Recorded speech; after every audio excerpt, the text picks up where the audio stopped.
So Tom, a lot of times customers come to us for a complete solution. In that solution, generally, there are cameras. And one of the questions that comes up from customers is, what is a typical lifespan of Bosch cameras? Great question. Typically, if we know what type of camera the customer is looking for, we can actually go back to Bosch and verify what the mean time between failure actually is on the cameras, typically by hours. Pan, tilt, and zooms, depending on the application. If they're in a tour constantly 24 hours a day, 7 days a week, if it's in a home position, you'll get a much longer life expectancy. Along with lifespan of cameras, we've had two questions that have come from a customer.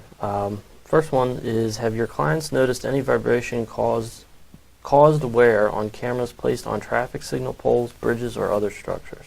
Gotcha. The only one I remember that there was an actual problem or issue with, it was on a bridge, actually. And because of the vibration on the bridge, when vehicles went through, the actual bridges, believe it or not, they move. They're supposed to move, or otherwise, if they're too rigid, they'll actually crumble or fall apart. So we had autodomes, pan, tilt, and zoom cameras up there. The belts would actually slide off because of the vibration. Harmonic vibration is what they called it. So what Bosch did is they put a cog then on the gear. And the cog basically kept the gear or the belt on that gear so it wouldn't transfer left or right then at that point.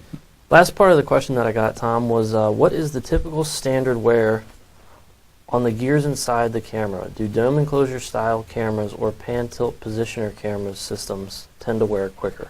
Okay.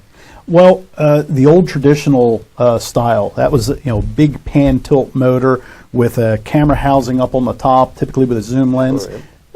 They didn't typically last as long because you could never balance them 100%.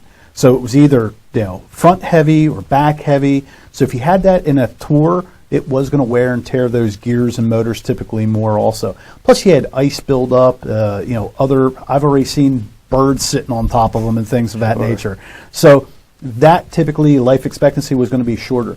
Today with the domes where everything's servo motors, it's all balanced inside of it, much lighter weight, more compact, lot longer life expectancy on those units.